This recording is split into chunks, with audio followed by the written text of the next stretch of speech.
What's up? What's up? What's up? All right. The Seahawks, the cardiac kids, the saving victory from the jaws of defeat. My goodness. I was watching on delay.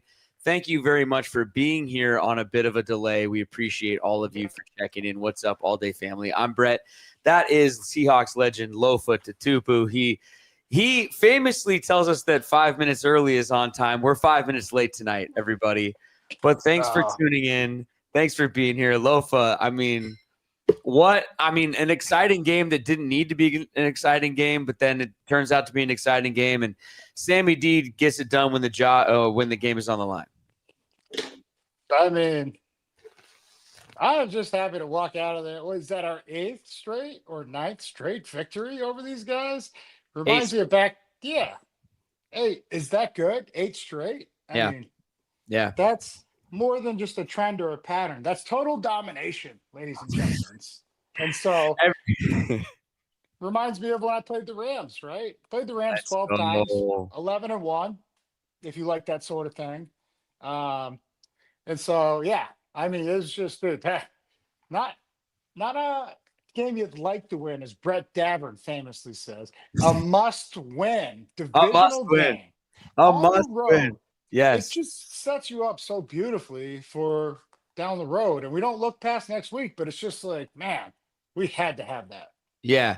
A must win in week number 4. The Seahawks get it done over the Arizona Cardinals, which, we talked about it in college, Lofa, with the Apple Cup and, different rivalries and stuff. Somebody tell the Arizona Cardinals that this is not a rivalry. They were wearing their rivalry uniforms, and they were all, beaked up for this thing. And the Seahawks just stroll in our blue jerseys, gray pants, and beat them like we always do. Send them into the night in disappointment, as you should be as a Cardinal fan. By the way, those rivalry uniforms they were wearing, what in the world was that? Yeah, I hear you. Just because opposition's colors in general make me nauseous. Not gonna lie, I thought it was a pretty sweet look. Like, hey, you go all black or all white. It's just coordinated very well. I thought it was a good look, and guess what? They haven't won in those uniforms, so no. That's okay. In honest opinion, I thought the helmets not bad. I don't mind the logo sort of in, just changing the color around from the red bird to the white with the red outline. But the jersey spray, it was the spray. Yo, that's not like a speckle pattern. That's blood spatter, dude. We took care of business, especially early. They looked beat up. They looked pink, the jerseys at one point. My mom's texting me, is there something wrong with our TV? I'm like, no, Mom, you're fine. No. No, Mama Davern. Your eyesight's just fine. Dude, what's with this NFL thing, though, with the rivalry jerseys, but the other team doesn't wear them? And that is what – thank you for bringing that up. That is what I don't understand. Is okay, if you're going to don the new unis, then they both should be, right? Yeah. So, I don't know who's running the show, with that call, but just, I do like that their times change, right? Change is inevitable, and you either adapt or you die. All right, ladies and gentlemen, that is just the truth, right? Understanding that change is constant. So I like that they're going out of the norm. I honestly, as an avid fan of football, I can't tell you anything the Cardinals have ever, celebrated other than, going to the Super Bowl. Hey, wait, and I'm in that part. I'm in that department. No, I feel you, bro. I feel you. I've only won division championships, and I've only won an NFC championship once. But the biggest moment in Cardinal history is being part of Jerry Maguire, having Cuba Gooding, a fake football player, play for your team. Rod Tidwell, baby, Rod Tidwell. They went to the Super Bowl against the Steelers, which it's just Yeah, so did we. Same result. Yeah, good point. They had a chance. We didn't. But they didn't have a chance. That was that James Harrison, 99-yard. Just one of the most beautiful plays I've ever seen from a defender in one of the biggest moments. But enough about painful pass. Thank you guys. Thank you guys for being here. Thank you all for being here. Filling up the chat. The first 12 minutes, we put up any chat that has come in. So you're seeing those come across the screen right now. After 12 minutes into the show, you got to fill up the super chat. And Lofa and I will be here to talk about whatever you want to talk about for as long as you're filling up those super chats. We also have the raffle from last week. I got a buddy here who's from the Northwest as well, and he's helped me figure out the raffle tonight. Bring him on the show. Give him some love. He'll be here. Don't worry. It's after 12 minutes. Okay. Oh, okay. We figured it out. We put all your names into a spreadsheet. We then put those names into a randomizer. We did that 3 times, so that's super random.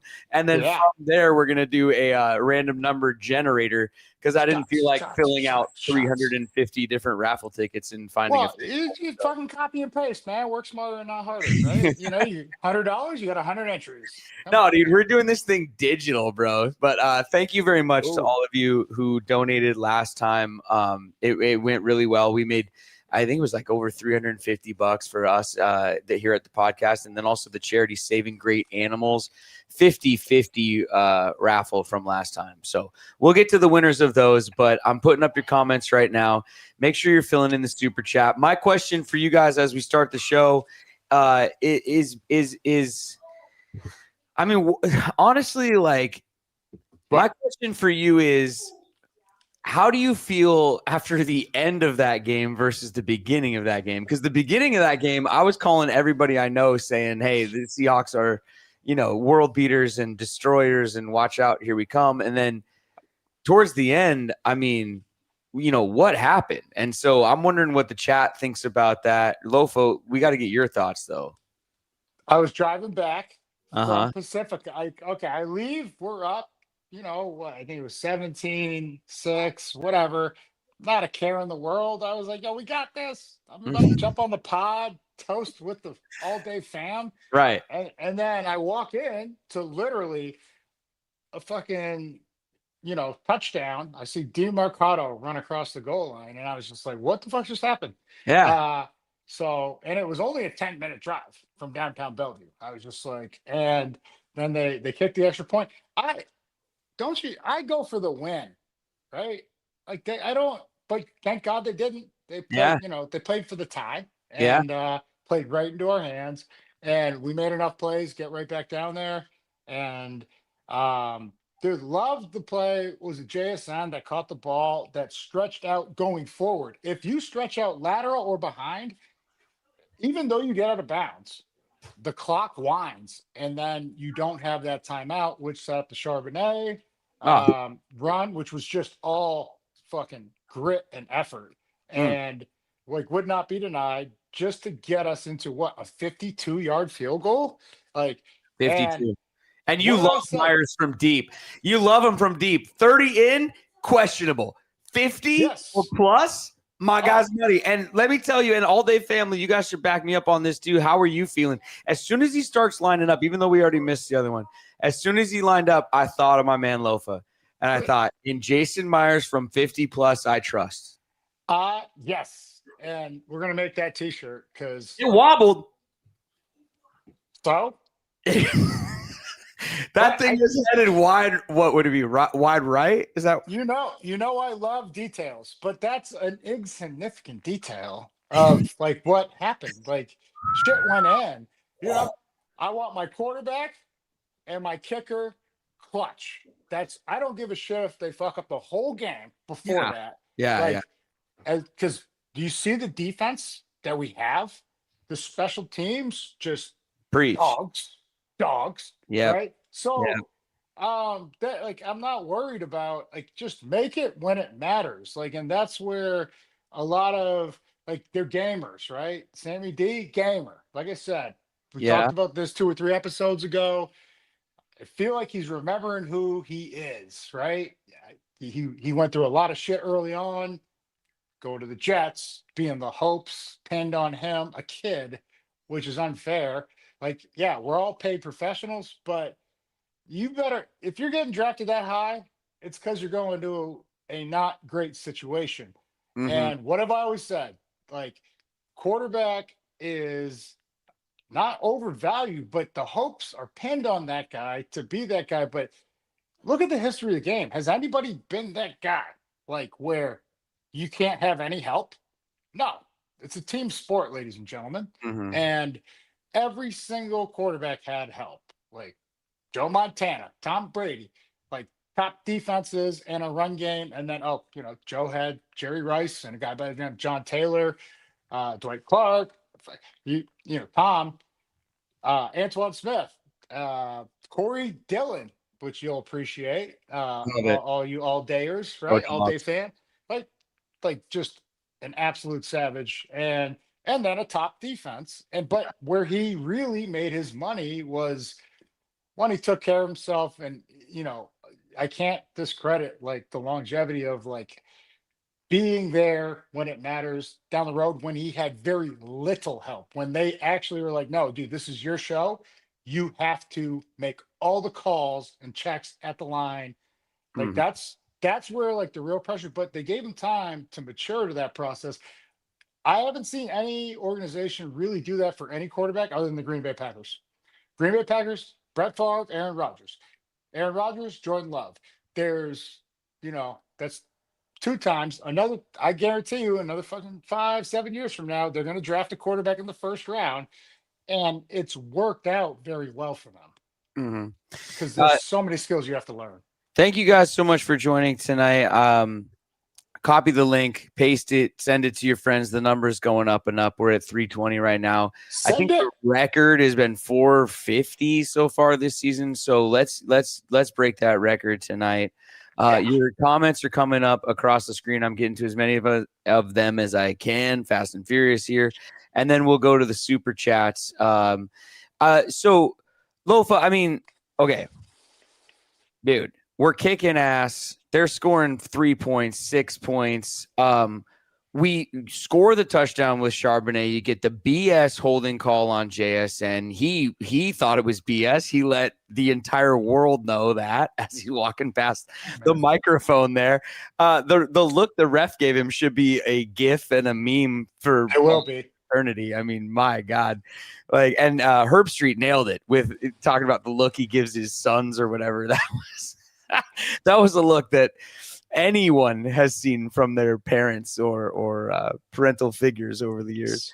But that call was, I mean, come on now, like borderline. I'm not gonna lie. I Yeah, didn't see it. I didn't see yeah. it. All right, But borderline. John Cena, you can't see me. I didn't see the fucking play. Pretty But ticky tacky. But I mean, you go I up there by a trust JSN. touchdown. You go up there by a touchdown. You're a lot more confident than what happened towards Oh, the end of the game. yes. They settle. The defense kind of doesn't hold up. They had to be tired. They were killing it all game long. I mean, they were playing lights out, but got to hold up down the stretch. They kind of couldn't. I mean, I've seen a lot of comments about people talking about, that game gave me gray hair. It put years on my life. I mean, welcome to Seahawks football, baby. It's like you've got it in hand, but something at the end makes it so you kind of don't. What do we take away from this and how it ended? Or is that just the NFL? No, it is, but I don't mind the close win because, as I've always stated, close wins bring you closer together. They build the camaraderie, they build the trust, right? Everything's relationships, man. Everything in life, ladies and gentlemen, is relationships. And we're coming together when it matters most. That's what I see and I signal. And so it's special to me, like, Sammy D getting us in position, right? Him and the entire offense. Yeah. Like another just clean game. Like I think that's like the best way to describe how he's played last game and this game. He didn't go outside himself. He took the checkdowns and the flats. He has every tool that anybody could ever possess in the history of game. He's big, strong, fast, and he has a quick processor. But don't get impatient. And that's the maturity of his game that I'm seeing it's poetry in motion. Mm. Like it's beautiful for him not to feel the weight of I have to do this or I have to get it to this guy. We have Super Bowl MVP Cooper Kupp, and I don't even know what he finished with, but you're never going to hear Cooper Kupp complain about not getting enough targets, right? Like that's like what that is the truest team player you'll ever see. Like I said, I don't care about injury or anything that's happened in the past. I promise you, if I put Cooper Cup out there with any top DB, man to man, he's going to find a way to win. Like as gifted as he always was, his understanding is so higher, and that adding him just elevates the whole room. That's why we're seeing my man Tory Horton has unbelievable gifts, but that's why we're seeing him just take off. Oh, Horton, man. I mean, dude, we could talk about him for a minute. We could talk about Darnold, JSN, the quiet night, but then the 3rd and 3. I mean, the pass that Darnold made there, the touch that he puts on that ball. I mean, honestly, I got nervous when I saw him let it go. I'm like, we need 3 yards. I don't know, but just separation that JSN not a was time able to to take get. a chance. I don't know what we're doing, but hey, look, you can't play with scared money. You got to go for it, and that's what McDonald's doing. He's putting it on the table, so to speak, and letting people know who he is. And it might not be pretty, but they got it done. Yeah, I saw a comment here. Vegas called. I mean, I don't know what happens in these games, but they're always close. How could you not be confident though? And you got like I praise Kubiak, man, rightfully so, finding ways and understanding in real time. Okay, they're taking this away. I'm putting this play so like the best options are available for our guy Sam. Like I want him comfortable. I want him like just going, and he's been like clean as like I can't say flawless. There's plays where protection broke down, and yes, the ball could have been gotten out in time, which was something going back to Minnesota where like really had everything at his disposal. Like I've said, every weapon: Jefferson, Addison, Hawkinson, a good O line, and then also Aaron Jones and a run game to lean on with a Brian Flores led defense. But he still was, I think, 35th, if I'm remember correctly, in time held with like holding the ball, like duration of holding the ball. Mm-hmm. So that means that there's only 32 teams. That means there's 2 other guys that were backups that had enough reps to qualify for that stat and held the ball less. Now, play calling goes into that. Maybe they hand off a shit ton. Maybe it was just fucking play action. They got rid of it, whatever. But I'm just saying that is a stat that jumped out to me because numbers don't lie, but they don't always tell the truth. Yeah. Yeah. The Seahawks get it done 23-20 over the Arizona Cardinals, who think that they're one of our rivals, but they're not. That's 8 in a row. And also, as a comment comes up, by the way, apropos time here, currently leaving the stadium, Hawks fans took over chanting Seahawks. Yeah. I said to my buddy, Ryan, who's here, his wife, Ashley, lovely people. They're all from the Northwest. And we were talking about it. Who is actually an Arizona Cardinals fan? I've never met one in the wild. I've never been traveling and ran into somebody and, you're from you root for the NFL. Who do you root for? Oh, I'm a giant Arizona Cardinals fan. Never happened. Those are paid actors, man. I'm telling you. I don't know what's going on in Arizona, but they're like cutting to the crowd and there's dudes like rocking the rivalry jerseys for the Cardinals. What? Yeah. Rod Really? Taylor was not real, just like Rocky Balboa was not real. Philadelphia. Hey, these are facts. All right. Yikes. Yeah, I don't know. But anyway, the Seahawks fans, you could hear them on TV. You could hear them on the broadcast. You could hear them with their Seahawks chant trying to get drowned out by the paid extras down there at the giant toaster. But nevertheless, the Seahawks are victorious 23-20. It's well past 12 minutes into the show. So I think it's time to open up the super chats and shut down. I thought you were doing raffle. I thought you were going raffle. We're gonna get there. We're gonna get there. There's a couple more late entries to the comments. By the way, producer Katie's out tonight. Yeah, she's road tripping. She's on the road. Solo. Loyal listeners know she's everywhere and all over the place all at the same time. I think she's somewhere in Utah on her way through to Wyoming or Colorado or something. Ooh, she's always road tripping it up, but we're riding We're riding solo tonight, or She's tripping not being here. I'll say duo that much. tonight. 417 viewers right now. Keep that number climbing. Copy the link. Send it to all of your friends and family. That I think is the last super chat, or sorry, free comment. There it is. Just ordered my Lofa throwback jersey. Which one? Okay. The Reebok? Hey, Jeff. It better be a Reebok. I heart you. It better be. Because as discussed many times on the show, Lofa never wore the Nike. And for some reason, they're selling Nikes out there that are like the kind of new style jersey, which you never wore. Never happened. Reebok, everybody. Did you? It was always Reebok, or was it Puma when you came in?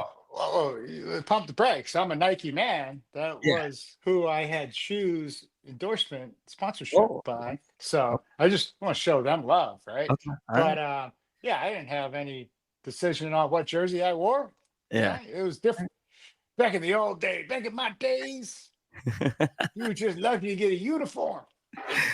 Because producer Katie is not here tonight, we're not running a raffle tonight, but we will get back to it because we had a lot of fun with it. Unless you have something to give away. I just don't really I'm out of here. Have anything on hand. Oh no, he's gonna make me do it on the fly by myself. Anyway, but Katie's gone tonight, so I didn't know if we were gonna run one. If Lofa gets a wild hair and wants to run one, he'll just run with it. But we do have the raffle from last. You want this? You want this? I'll give it to you. Give the shirt off my back. Give you the jersey he's wearing tonight. Okay, my buddy Ryan is here. Ryan, you can come get in here. This is my pal Get Ryan. in here. Look at this guy. He's from Spoke, Vegas, born and raised. My dog. No, he's lived all over the place. Wait, you can grab. There's a microphone. There's. See that microphone? Grab this thing under here, and I'll kick you on. Yeah, that should. I need to ask some questions. How do you know Rhino over here? Okay, Ryan, my good buddy, actor. He's in the business. He works behind the scenes on a lot of shows. He worked on Tacoma FD, but we met years and years and years ago. Does that thing work? Testing. Can you hear me? Yeah, there. All right. Oh, good radio. Listen to that. So, but true blue Seahawks fan through and through. And so he's over tonight watching the show, and we thought, how do we do this raffle, Lofa? So we had the spreadsheet of everybody's names. We know what everybody entered in. It was $352. So there's 352 raffle tickets in the hopper, so to speak, digitally. So of course, those were all in the order that people put their names in. And I thought, no, we got to randomize it like it would be in a fishbowl. So Ryan pulls up some app. He randomizes the names. I said, randomize it again. We did it 3 times. Then I said, randomize it again. He did it again. Yeah, so completely random. So then I went to a number generator here. So we'll go 1 through 52. Or no, sorry, 1 through 352. 1 through 352. Sorry. 1 through 352, and I'm just gonna hit generate. I'll tell you the number. You tell me whose name is randomly. Wait, just Does that work? Just for credibility, can you flip it to the screen so the viewers? Yeah, okay. Okay. I want you to point it to the screen. Here we go. And do it. I did a few test runs. Those didn't count. Okay. Well, what do you mean you did test runs? Well, I did some with Ryan, just to make sure it works. Here, look. It works. Okay. Generate. I need you to hold that shit to the screen, and it says 1 through 100. You got it. You're not listening. I need you to listen. Hold it to the screen, reverse stylies, and then just fucking hit send. Send it. That way everyone can see it. Everyone can see it. I want transparency. I may cook the books in our fantasy league, but I won't do it with this. You know what? Hey, we all play the same fantasy league, by the way. Brian, can you hear me? I can hear you. Sort of. Okay. So, or at least I need you to screen record him hitting it. So that way there's real proof. I need evidence. Here it is. Ready? 1 through 352. I'm going to hit generate. Bam. Boom. Number 60. Number 60. Number 60. Who's number 60? Fucking Ray Nitschke. I don't know. Who is it? Oh. I gotta keep going. Where is it?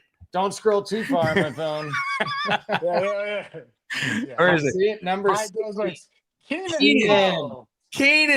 Keenan's our winner. Keenan, you're the winner. You win the hat. You win the green hat and the all-day hat from last week. That's about as official a thing as All Day has ever done. Not All Day, by the way. As we've ever done. As part of All Day. Thank you. All day was very official. Yes. Well, we love transparency around here. So. Ryan, you're the man. All right. Thank you for your help. Thanks, Right guys. now. You guys can DM you. him, find him on the internet. He's out there. We'll put his Bro, handles out there. Can we get Rhino? Can we get him a Noxzema commercial? Like, look at that glowing skin. I don't know if it's his aura or if he's just that beautiful, but glowing. How old's Ryan? They're commenting on the skin. What's the skincare regimen? You've got fans. Get in here. Got any tips? Got any tips? I left the Northwest and moved to sunny California. So it's just a sweet tan. Okay. Sun does you good, fellas, ladies and gentlemen. Get out of here. All right. Good shit. Always good to have good friends around. All right. Here we go. Keenan, congratulations. By the way, if Keenan's not here, should we give it to someone else? Or you have to be here to win, or what's the no, a win's a win. Everyone saw it. Like it's recorded, right? I did feel bad for Alina, who's just such a very thank you so much for your support. She was 61. I don't know if anybody caught that, but I saw it. Thank you to her. Thank you to Donna, who put in I think over $100. Alina put in over $100. Yeah. As we were making the list, we even had someone jump in that threw in $100. It didn't even. He's like, I don't even want the gear. I was like, reminded of how generous everybody was that night, and that was really cool. We'll do it again. We'll do it even bigger and better. I mean, I have a signed football behind me and stuff. You can do the jersey. Take the jersey. You won't do it. On to the chats. Let's talk about the game. Let's see what they want to talk about specifically. If there's something you guys want to dive into from the game specifically, get Lofa's thoughts on, players individually, plays individually, refs calls, or anything like that. Make sure you're loading up the super chat. First one of the night comes in from Adam Coaster, maybe. Hopefully I'm pronouncing that correctly. JSN, my ninja all day player of the week. I mean, go ahead. I mean, he was quiet for the game, but he does what's necessary, right? Like it's just and what I love about him, he has the superstar qualities. Like this is a guy probably, and I don't even know the numbers, at an 80% catch rating when he's the number one, clearly. So he's getting the majority of the targets, and every defense knows that, and they're still trying to stop him. In Pittsburgh, they were bracketing him, fucking didn't do shit. Like, it's like, I faced a lot of these guys in the day, but for a guy that played a reserve role, first round pick, that when he came into the league, DK Metcalf, Tyler Lockett, like some real seasoned vets that are amazing. And to not be like, give me my ops, like give me my opportunities, especially being so young, just, humble warrior. And like the more you throw his way, he has an unbelievable understanding of time and space. And I always talk about spatial awareness. He comes back to the ball when most guys just sit there and wait for it because they're expecting it on time. Shit happens. Protection doesn't hold up, whatever. They get a great one-on-one matchup, the defense, and a free runner comes to hit the quarterback. It changes everything. But he sees the trajectory of the ball very clearly, like a center fielder in baseball, and attacks the ball. And from there, the separation's created. And now you're in his world, and just good fucking luck, man. Yeah. JSN, let's see here. He finishes the game 4 receptions, 79 yards on 5 targets, a long of 36, an average of 19.8, no touchdowns, but just stepping up big when they needed it. I mean, the holding call is the holding call, but from a receiving standpoint, I mean, he's everything you need him to be so far, especially when the game is on the line. Colin Clark is the next commenter here. Wore our home jersey because that's our field now. I'm hoping that Colin was at the game. Sounds like it. Hell yeah. Colin is calling it how it is. There is no such thing as we own that fucking place. There's no such thing as a real Cardinals fan. Colin, I mean, you don't have to pay for this one. You can put it in for free if you want, but like boots on the ground. I've never been inside that stadium there in Arizona. I mean, you obviously have, Lofa. Have you been as a fan or only as a player? I can't remember. I'm Okay. not gonna fucking lie. Like, But you know what? I was there as a coach. I okay, think I was there as a player. I don't know. I'm old, yeah, but I was definitely there as a coach, and I watched. What was it? The 6-6 tie where we all missed oh, field goals and bro. everything, and like full max length overtime. And you know what? And I think I've spoken about this before. And I wish I had the artistic ability of my family because they can all draw, but I can't draw for shit. Uh, the most beautiful moment of coaching was when I sat there after watching these guys fight tooth and nail just for the tie. I came into the locker room to check on my guys, KJ and Bobby, right? And dude, I can still see it right now. They're on two tables, IVs hooked up, like warriors just that went through everything Mm. to unfortunately, push or tie.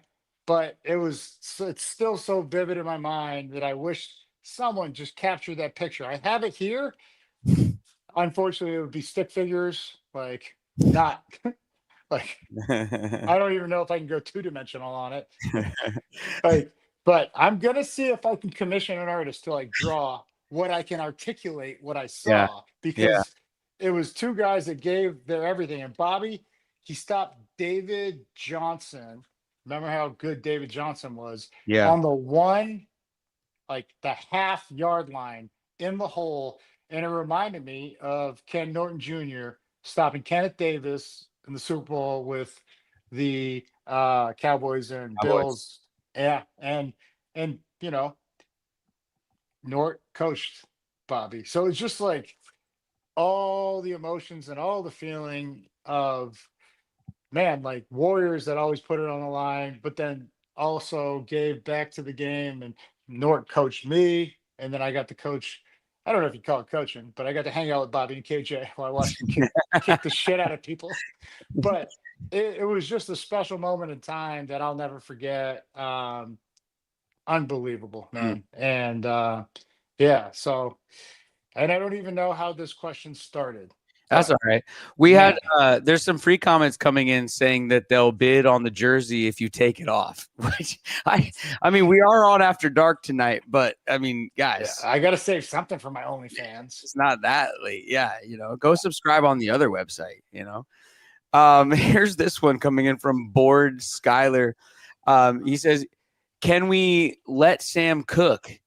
I feel like they are limiting him." I It's going well. Can we not bring up these phrases from the past? What are we doing?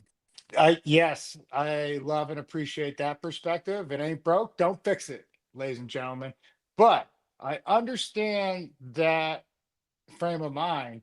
I just I look around the league, the landscape, like no one's really taking shots down the field other than Russ 2 weeks ago against the Cowboys, where he heroically aired it out. The moon balls were back, baby. And to the tune of 450 yards, right? And But several no, touchdowns. no W. That's not his fault. Dude, like you score back in the day, back in my day, like if you scored more than 17, the loss was on the defense. Now, as times have changed and rules have favored the offense, I would venture to guess another touchdown, 24 points, or even 21. Like if you have any pride and dignity about yourself and integrity as a defense, I mean, you're getting paid to do a job. Do the fucking job to some extent. Yeah. But I would say that line has tilted in favor of the offense because of the rules, right? And so now it's probably around 21. If you go 21 or 20 and like you hold the opponents to 21 or 21 under, like offense, like what were you doing? Literally, what were you doing? Yeah. Because I don't fucking know. Like Yeah. Yeah. Kyler Murray, Kyler Murray scares the shit out of every defensive coordinator. I'll just tell you that. And this is Cool. after a year and a half removed from an ACL. The Yeah. guy, I don't know Huge how, plays. came back faster than ever, Yeah. stronger than ever. Like he's just that talented of an athlete, which got drafted first overall in football, ninth overall in baseball. I don't think he even ever really gave real attention to baseball. But not against the Seahawks. We're 8 in a row against him, so whatever. And also, back to Sammy D for a second, though. The question is, should they unleash him or not? 18 of 26 for 242, 1 touchdown, no picks, a 111 passer rating. I mean, he was sacked 3 times. That's not necessarily his fault. Yeah, Should they unleash Sam Darnold? Well, yes, because it opens up everything else. Like Good. the options off of that. So like you have to throw it deep at least 3 times a game, right? And I'm not saying it has to be like, well, I always believe, this is like me thinking when I had to play against Randy Moss, I was like, I would throw that motherfucker 4 deep balls, 1 a quarter, just to scare the shit. Yeah, I don't care if he didn't catch it. I don't care if it was out of bounds. Yeah. But I want the defense to know my quarterback has a cannon for an arm, which they all do, and we have the fastest player on the field. Mm-hmm. That backs up coverage and it buys space and time, right? Yeah. So now I look at this roster. I don't see many receivers that can stretch the field. Torrey Horton can, however, he's coming off an ACL, so he's not quite back up to speed. He almost got that touchdown, though. Oh, I know. He almost had that. This is how wild it is and how talented he is that I was shocked that he did not catch that. Yeah. Normally you'd be like, oh, it's a tough catch for anybody. Mm-hmm. But what I've seen out of him, I've been talking about him for 3 years now, right? Since 2022. And when he walked onto the campus at Colorado State, transferring up from, I don't even know where he went to school for, but I guarantee he kicked the ever living shit out of everybody there. They know his name. He has left just a wake of defenders in his path.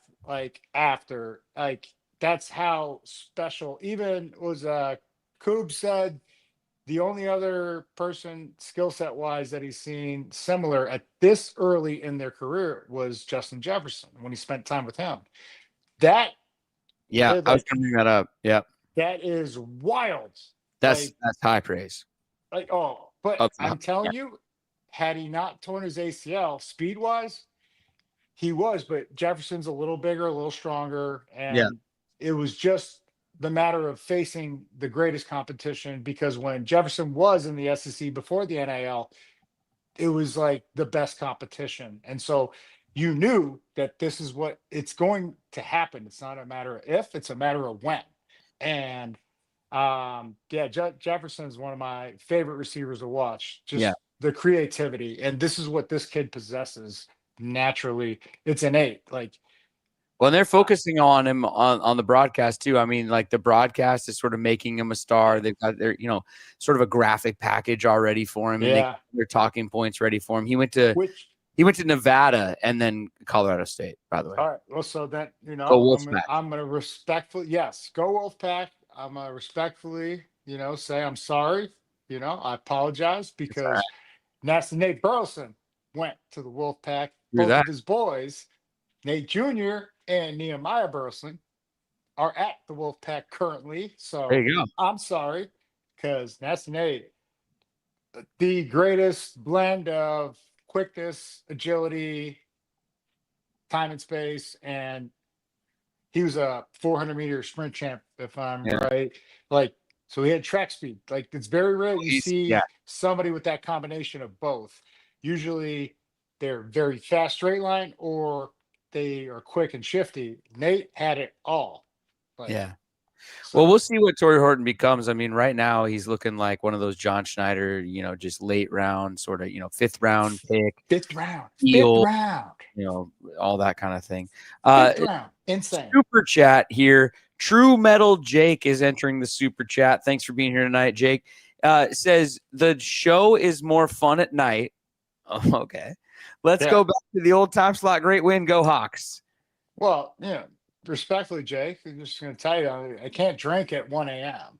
or 1 p.m. Right? I got daddy duties. I got shit I have to do. Right? Yeah. So does Brett. We got kids. Well, 4 But p.m. is when we come on now. If Sunday is 4 p.m. whatever. Potato. But I'm just trying to explain why. But if you want to jump on live with me and Brett, I mean, we'll make time. Yeah, Lofa will send you his number. You can just FaceTime him, whenever you want. Yeah, Like 11 midnight, something like that. Hey, wait. Is the show more fun, or are you having more fun, my man? Yeah, true, Jake. You never know. Also, maybe just having fun because the Seahawks beat the Cardinals 23-20 on prime time Thursday night there. Thank you guys for joining us. If you're just joining the show, we've opened up the super chats. Make sure you fill up the super chats. Lofa and I will be here for as long. We're raffling off this jersey. Have things to talk about. Let us suppose. Wait, are we actually doing that? Is that happening? Well, I don't give a shit. I can go get another one. Sean Kemp's the homie. Like, sorry, Sean, I love you. But you gave me one, you can give me another. Or I'll buy it. I don't give a shit. I got to meet Sean Kemp finally. I think it was last year on one of those trips to Seattle. Finally. Such an awesome dude. Been hovering in the man's orbit for how many years now, and finally got to say hello, look him in the eye, tell him what a fan I am, and what a humble, gracious. You probably looked him in the belly button, because I looked him in like the nipple. Like it was like that is where the eye range stopped, bro. It's like, yo, dude, I didn't know you were like 7'2". Yeah. Yeah. No, he was on one knee. He was like he looked like me talking to the little league kids I coach, on a knee. We call that Danny Tanner style. Oh, dude. I was just like, no wonder you went to the league at 18, bro. Same comment. Here we go. Another comment. This one coming in from PGZ206, repping the 206. About time they started using the tight ends. Here, brother. Talk to me about Barner and Arroyo, who looks like he can block also. And then the other kid, what is Schraub, something or another? He was in there a bunch. Tell me about the tight ends. I said it a year ago when we drafted Barner, and he got very limited use, right? Because we had Noah Fant, who is an excellent. Oh, Saubert. Eric Saubert. Sorry. That's his name. Yes, correct. His name was Robert Paulson. No, but so like Barner, he blocked so well in college that they never realized he was just an absolute savage that could catch the ball and then truck stick everybody in his path. And I'm glad there's finally starting to realize how special he is, because I believe is a 4th round pick, right? And it was like at that point, not an afterthought, but it's like, well, he didn't catch in college, he's not going to catch here. That's kind of the preconceived notion. A lot of organizations like that you get labeled, right? Brett, as an actor, do you get typecast or labeled? Absolutely. Heartthrob only. And that's the problem, That's not a bad problem. No, I'm just kidding. There's always a role for that. I'm kidding. But I know what you mean. And by the way, you nailed it. 4th round. You want to guess at the pick number? Just 121. What? There's no way you just did that. Fucking kid's good. 121st pick overall. I like football. How did you do that? I don't know. I didn't look it up or anything. I don't know how I know. I just know. No, I know. I've been watching. You haven't been looking at anything. Wow. I was concerned for him because you draft Arroyo very early, right? And honestly, I had Ty Warren ahead of him only for the simple fact that Ty Warren showed me everything I needed to see in college, man amongst boys. Arroyo was a just very special athlete that is a mismatch athletically, where even Ty's not a mismatch, so to speak. He can big boy or body like the smaller guys, but you put a really good coverage linebacker on, it's gonna be a battle. Arroyo, I don't give a fuck who you put on him, dude. You're in for a long day Yeah. because Yeah. he's too fast. He's too smart. He's too intuitive, and the understanding, right? So I was, very excited about this pick. Like, so it was Horton was for value for where everybody was taken because like Gray's able, awesome. We needed him.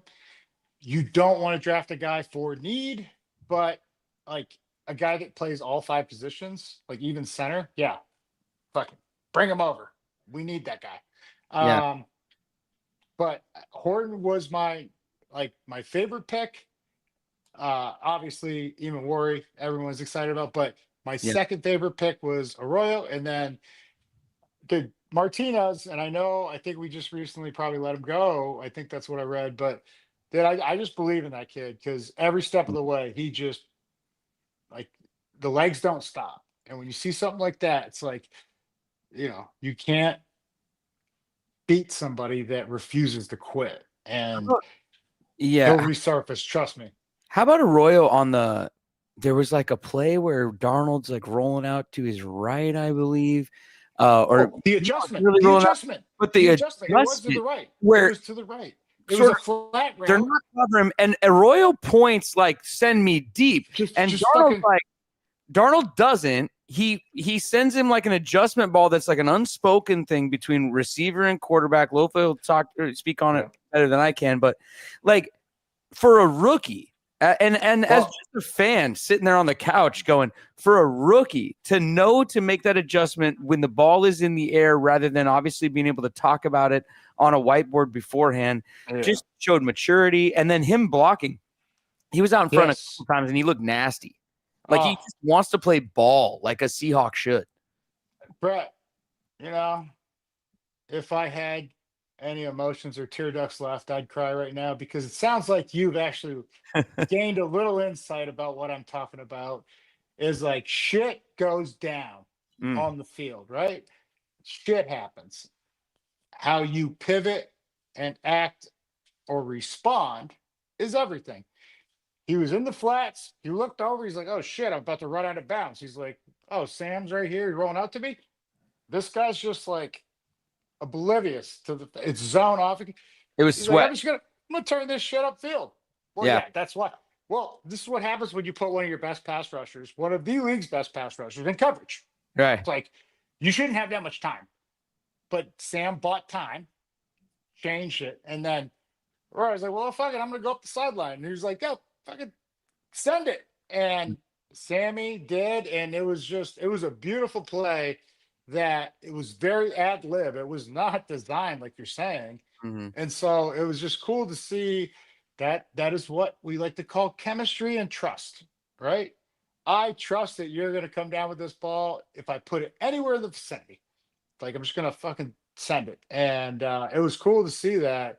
But yeah, I just love that you recognized it, man. Thanks, dude. Well, I've been listening to you for years. I'm so proud of you. I've been listening to one of the greatest to do it ever for years. So I'm starting to watch the game in a different way. And so are all of you. Thank you guys for being here. 526 viewers right now. That number is climbing. Keep copying and pasting the link. Send it to your friends. New record. Let's set some records tonight for us on here. And fill up the super chat. Tonight is a night for first timers. If you haven't, filled in all you need to fill in on YouTube in order to sign up for that or be able to get in on the super chats, tonight is the night. If you do get in for the first time, make sure you write in your comment that it's your first time in the super chats. Do we know how to give this jersey away, bro? Through the mail. We'll mail it to someone. No, I mean, never mind. If you want, who the hell is Michael and producer Katie when you need I don't know. You want to go $1 per raffle ticket again on that thing? Let's go. Well, Ryan, you're about to fucking learn tonight, bro. How many years have you owned that jersey? How many games have you worn it through? We need some details on it. Never washed. It's got my original musk on it. And, wow. You're welcome. Wow. Or I'm sorry. Lofa loves giving stuff away. Well, you got to figure out someone to give part of it to, though. Or are we just going to stick with it? Well, let's go trios for kids. All right, sure. I love it. You could have said any chair. This is where you guys figure. Like, I just fucking give shit away. You guys figure out how it works, man. We'll figure out how to do it. Yeah. I mean, if you guys want to do it, I'm in on it. 518 viewers. If you guys fill up the super chats, I don't mind making a spreadsheet, figuring out the dollar amount per raffle ticket and giving it away on the next episode. I think digitally, I'm not the smartest man in the world, but I think digitally, when they do the donation, it kind of leaves that digital footprint. Yeah. Yeah. As the kids like to say these days. So, yeah. But or I'll just next week I'll wash it for you guys and then hang dry it. No, you can't wash it. If they're bidding on it now, they're bidding because it's game worn. Right, so it's well worn, like ridden hard and put away wet. Oh God. We don't have any rules on here, but you're treading close to the edge, I think. It's rule number 1. There are no rules. Or if you're Davern, don't touch the hair. Here's Alina Dahl.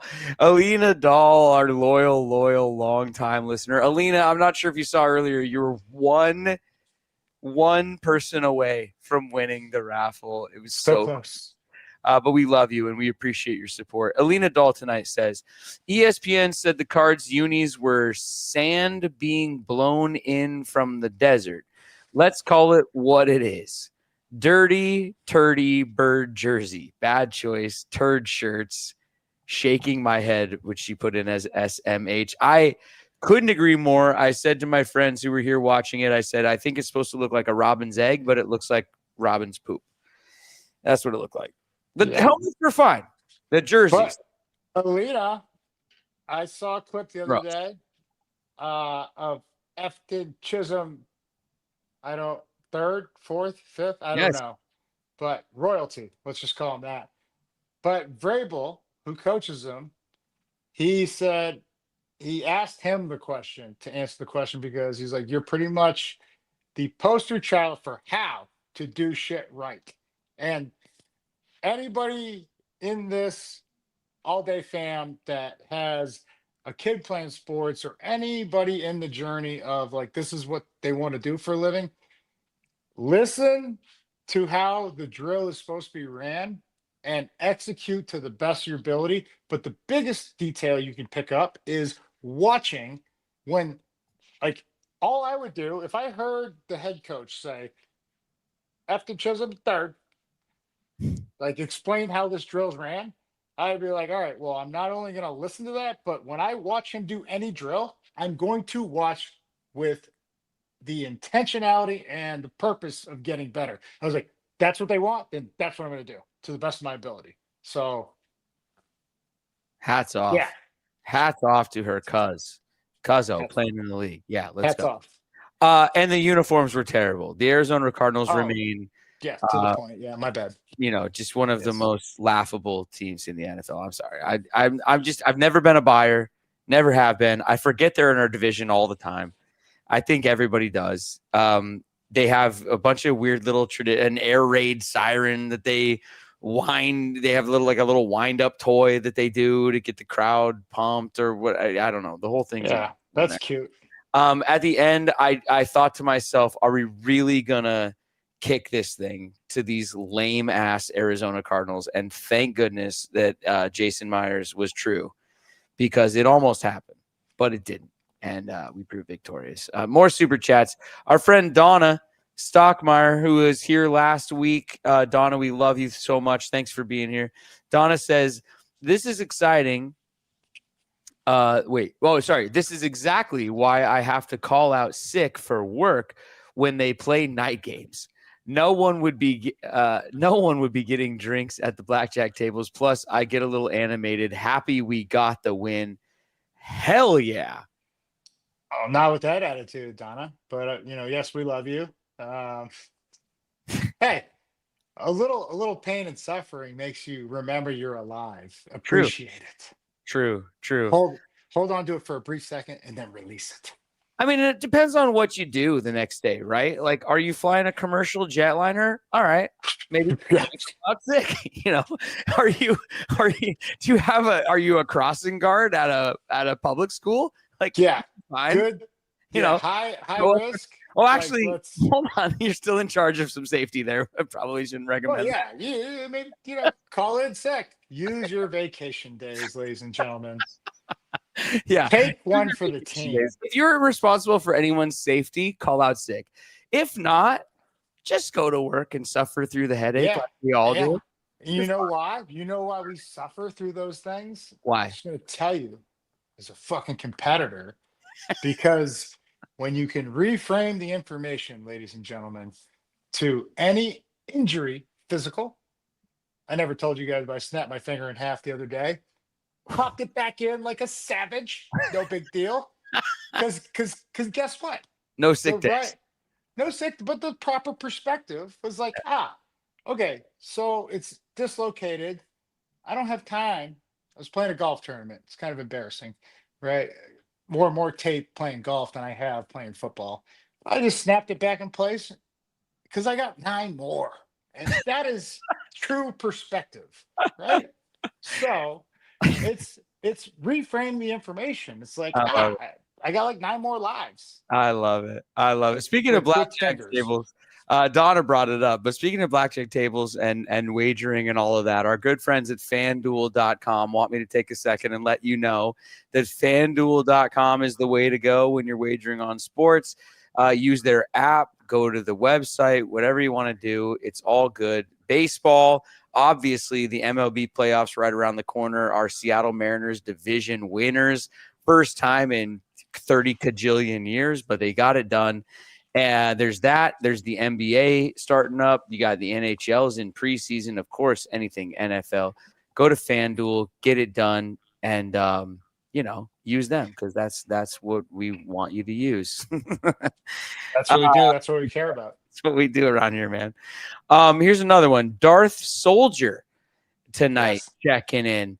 My father-in-law is a Cardinals fan, but he's old school from the St. Louis days.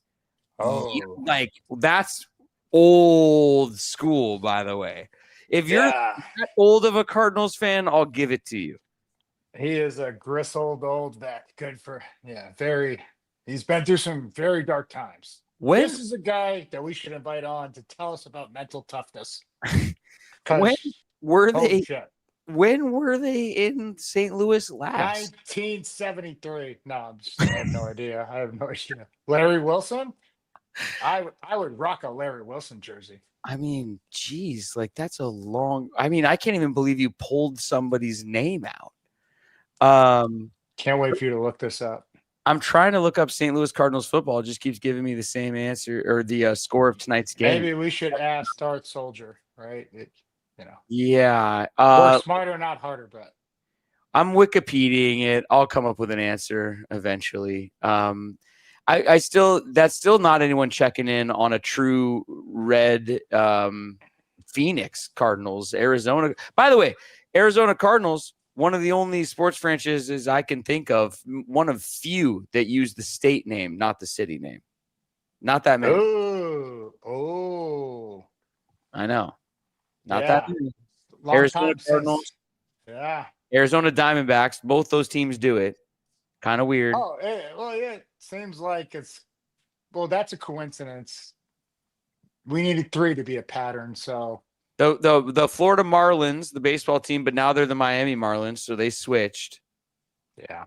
You got both New York football teams, but I believe they're talking about the city, not the state. But they are the New York Giants. That's open for interpretation. They're not the New York City Giants or the New York City Jets. True. Well, one played New Jersey for a long time. Now Yeah, Minnesota Vikings. That's one I can come up with. Oh, okay. Now we're talking. But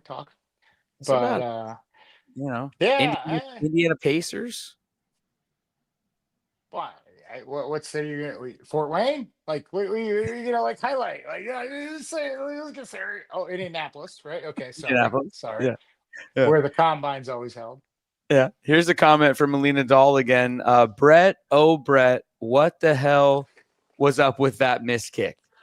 Was it because Myers slipped on some of those dirty turds flicked on the ground? SMH. I didn't get to see the miss, right? And I blame myself for not willing that ball to go in through those uprights. However, I have noticed that at times when he's a little, I don't want to say nervous, but excited, he lunges forward earlier and fractions of, I'm not even going to say inches, centimeters here, over 50 yards, time and space, turn out to be feet or yards missed. So I don't know how close was the miss?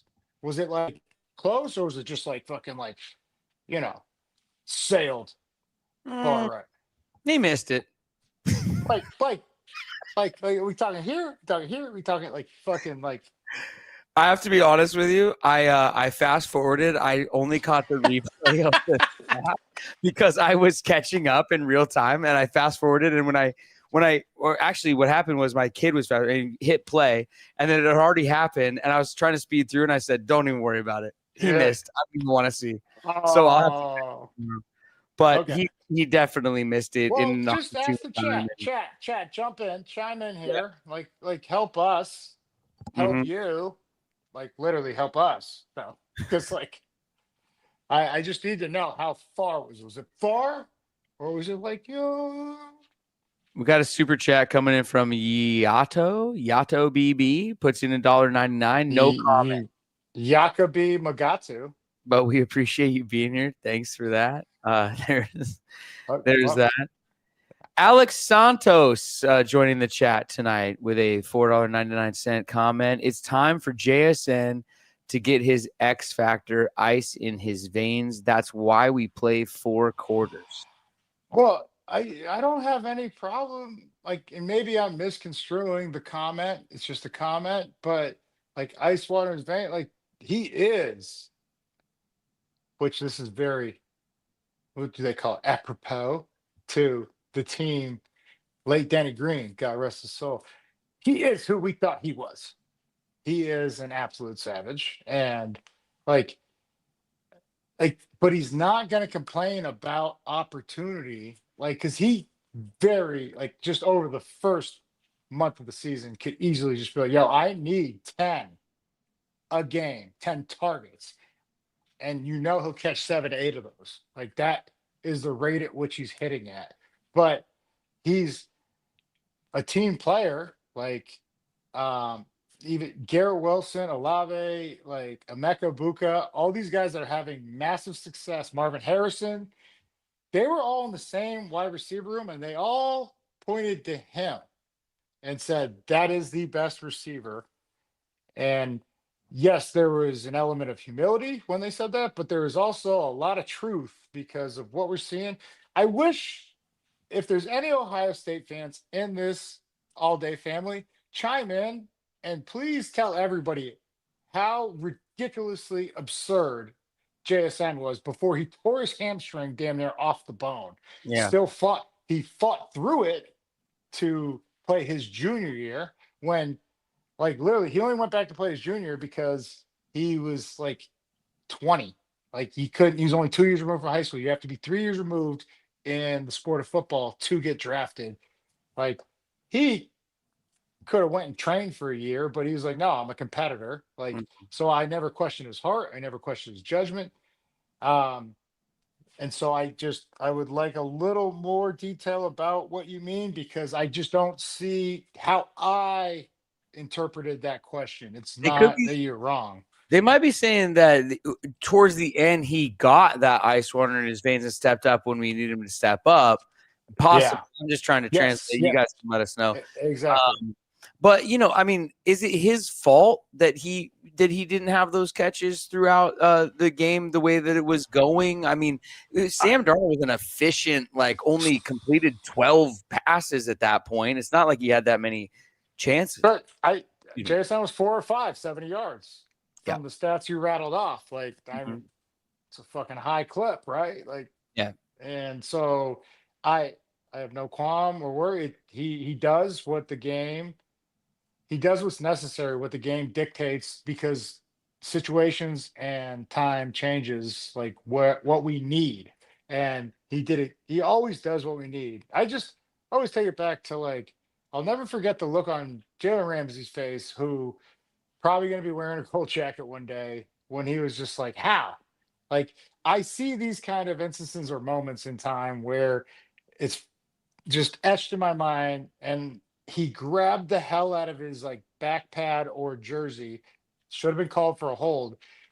And like, Ramsey rarely misses, but what it spoke to me or said to me, he was so panicked in the moment, which he's probably never been in since like the first time he ever put pads on. He swiped instead of poking, still interfered. JSN came down with the ball, and I was like, that was special. Like, as mundane that everybody thinks it was, just like, oh, well, you should catch that ball. Well, yeah, because he's paid to catch the ball. But like, it stood out to me because they zoomed in on Ramsey's face, and he was like, no fucking way. And like, even I was like, no fucking way. Yeah. Like, holy shit. And Well, not a change in the guard or anything, but it was just like, it was very indicative of how special this player is. there's this talk of JSN, not getting too many opportunities tonight. However, he was the most targeted. Well, him and Cooper Cup were both targeted 5 times, but they were tied for the most targets on the team. And Darnold only completed 18 passes for the entire game. So with 10 of those going the way of JSN and Cooper Cup, there's only 8 more to spread around. It's not as if he threw the ball 40 times. But this is what good teams do. Mm-hmm. Like your quarterback, if your quarterback's dropping back 30, he better be a damn special guy. Like, if he's doing 30 on the regular, he better be that talented and that high of intuition or understanding to pick apart the defense. They can all pick apart a defense given space and time. They have provided the blocking and a run game to play action actually is effective. But if you don't have that, the most talented quarterback of all time is not worth his salt if he doesn't have that, or a defense that is just destroying the other team. And this is like, this defense is fucking special. Yeah. Like, I'm just telling you right now, I know it's so early, 4 games, you don't really know who's who. Now, I know what I see. Yeah. And they're going hopefully DeMarcus Lawrence is healthy. Because like, that's a big piece of our front 7. Well, as you look at the numbers here, okay, so Darnold, he did attempt 26 passes, right? But he completed the 18. Cooper Cup 4 receptions, JSN 4 receptions. So that's 8 right there. Like I said, he completed 18, so you only have 10 more to work with there. On the other side of the ball, Kyler Murray, 27 completions, 41 attempts, though. I mean, Marvin Harrison got 10 targets, Marvin Harrison Jr., 10 targets, alone. So that's double the amount of targets that JSN and Cooper Cup had. So what was the yards that Marvin Harrison had? 66 on that. Okay, so JSN had 4 for 70. Mm-hmm. This guy on 5 targets, double the targets, 10. And I don't know what the completions that you just, or receptions, but 66 yards. Like, he did last with more opportunities. 6 receptions. He did last with more opportunities. That's not his fault. Right. It's not his fault. I haven't seen and dissected every circumstance of the game or the throws, but I'm just saying it's indicative of how special JSN is. You know what's weird? There was some Buckeye on Buckeye crime on the broadcast. Kirk Herbstreit. Herbie. An Ohio State Buckeye through and through. He kind of went after Marvin Harrison Jr. on the broadcast, said that at one point Herbstreit said at one point he was watching tape and he thought Harrison might be injured because of the way he's coming off the ball with like no sort of juice, sort of. I paraphrasing here, but they've really been critical of Marvin Harrison Jr., yet he steps up in a big moment, makes a big catch for them, is their leading receiver of the game, but the broadcast was going after him all game long. Well, it's just like, I got a lot of respect for Herbstreit, but it's like, good. Okay, you're a quarterback. Yes, you've seen receivers take off with juice. I mean, I think he threw to probably the likes of Terry Glenn, David Boston. God rest Terry Glenn's soul. One of my favorite players of all time. But like, then you handed to Eddie George, and you had a great offensive line. You had a lot of time and space. Yeah, So, true. like, dude, anybody with no fear can easily pick apart a defense. Like a gifted high school quarterback with a running game. Like, I'm telling you, and this is where I can't believe that people don't understand this, is like, it's wild to me. I was a high school quarterback, ladies and gentlemen, and I wasn't very fucking good, but I still understood how important the offensive line in a running game was. Why? Because I had to save my own ass on defense, which is why I played linebacker. So it's wild that the quarterback gets all the praise in every win, and they get all the blame in every loss, and it's wrong. It's wrong. That's all I've ever said throughout every podcast is we're looking at the wrong things. So Sam played a fucking beautiful game. But to your point, Marvin Harrison, maybe he is dealing with an injury. I don't know, but I know he's dropping passes, which is very uncharacteristic of not just him, but every Ohio State stud first round wide receiver. So, yes, there is something wrong, whether it's mentally or it's physically, there's something wrong. But I know emotionally it's not wrong because his dad, Hall of Famer, Marvin Harrison Sr., one of the greatest players I played against, he's coached him up in that department. So maybe there's an injury lingering, and Herbie might be right about the takeoff and how you stem or get into a routes. If you're limited, it's going to create opportunity for the defense, and it's going to put pressure on the quarterback. Who, man, Kyler Murray, there's a couple lanes, and he might be scared about the ACL from a year and a half ago, but there was one lane on the interception to Kobe Bryant where all I saw was daylight, and I was like, thank God he just Yeah. didn't take that window. Yeah, no. No one's catching him. Well, No one's catching him. look, Marvin Harrison Jr., all the skills, all the physical attributes, all the talent in the world, and who knows? Yeah. He might be getting fitted for a full gold jacket someday too. We'll see. Yep. But Yes. the one thing that you can't teach, no matter who your dad is that dog and that fight and that that want and The will. you can't teach that. And so it remains to be seen what he becomes. Absolutely. But we'll see. Alina Dahl jumping back in. Lofa, love ya. I want to pay for your private jet to follow the Hawks and those refs to haunt them and slam them for every dumb call they make. Let's bet on how many hits you get. Let's go. Alina is sending you after the refs, basically. The Seahawks fans love to just rip on refs and get mad at refs and all of that. And it's easy to do that. But at the same time, both teams have calls that they could argue with when the game is over. But no, Brett, like I sympathize and empathize with Alina, and thank you, Alina. I love you. I was robbed. Me and my boys were robbed of one of the biggest moments of our time. Yes, you were. Shit that we could not control. Yeah. Right?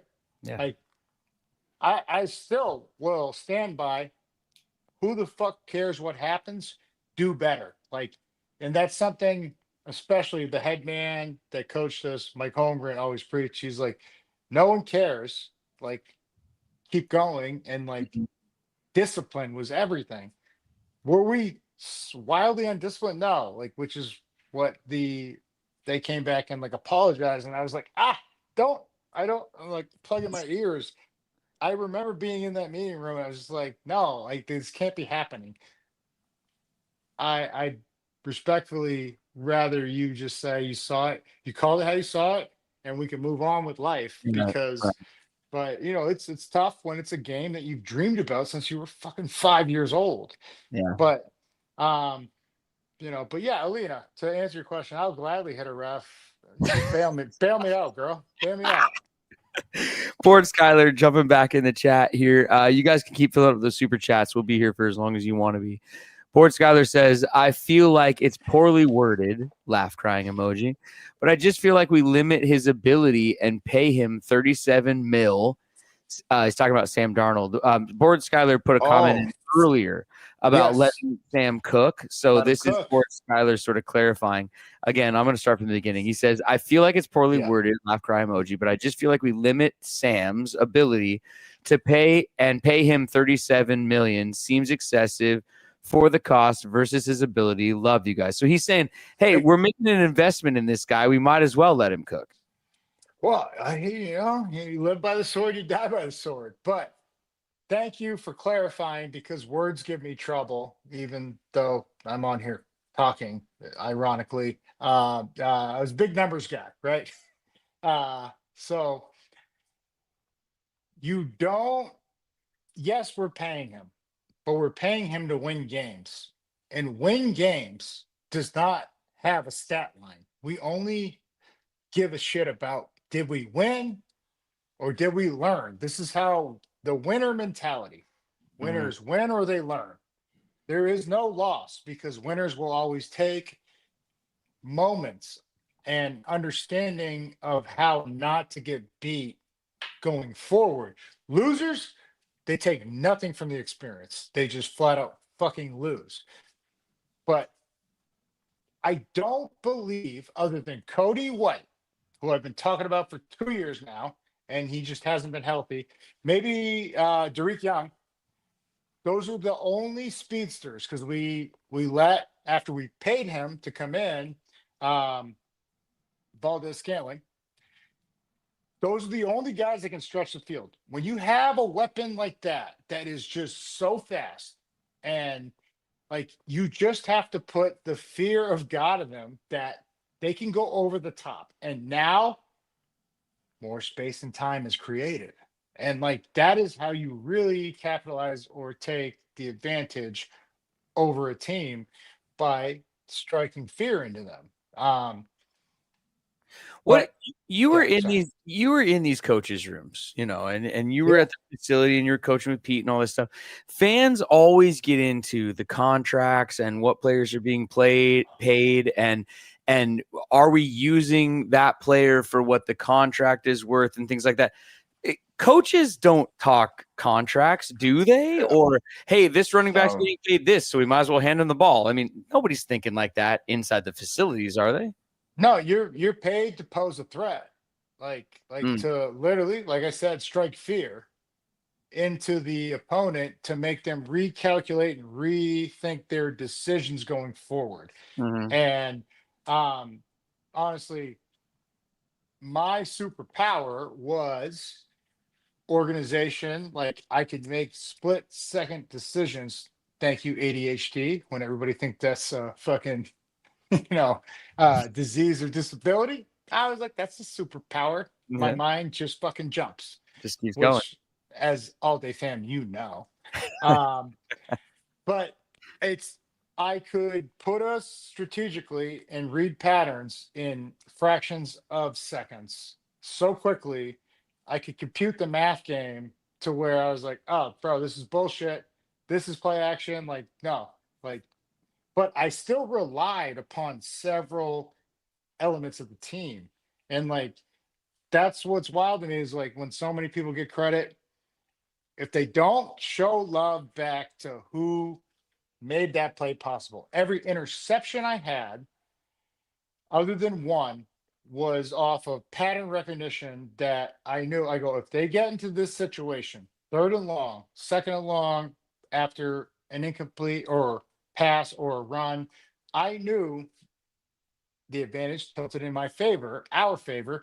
But if the pass rush was not there, if the pass rush did not force that to come out on time, time and space was disrupted. And now, instead of catching the interception and going the other way, there's a completion, because I'm going for it. I am going to go for it every fucking chance.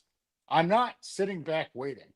And that's why when a lot of people, even on runs, I was like, this is my gap. I'm going to rip through it. So the running back has no option other than stay front side. you have to be a team player and you have to understand the mathematics of the game to have success like that. And I, when everybody they get mad at me when I speak facts about quarterbacks that have had help, right? I only know it because I was a quarterback and I know it was just high school. But either way, I know I had help on defense. I didn't have to go for it every chance. I had to make the correct play. That is the duty of the quarterback, right? Like there's okay, games on the line. This is the time for you to be the hero. But Yeah. other than that, it's not to play conservative, it's to No. make the right play. Yeah. And Yeah. Look, defensively, I was dude. free because wait, Brett, one No, second. I'm with you. I was free to make every play, like to make Pro Bowl as a rookie. That only came because I had the most underrated D line, and we were always playing with a lead, ladies and gentlemen. Yeah. We had to win like 3 games that year as a defense. The Giants, which you guys won as fans, Oh, and that's the all start 10, game. 10 penalties, like Yeah. 100 plus yards. Yeah. The see now jogging my memory, but well, we lost to the Redskins at the time, and then we beat them in the playoffs. But they were Cowboys, big play Babs, right? Interception, and he runs out. Josh Brown kicks a 50-plus game-winning field goal. Like I think it was like 13-10. Like there wasn't many situations where we really relied upon the defense because we had the top 3 offense, number 1 rushing attack, top 3 red zone, like every statistic had Corey.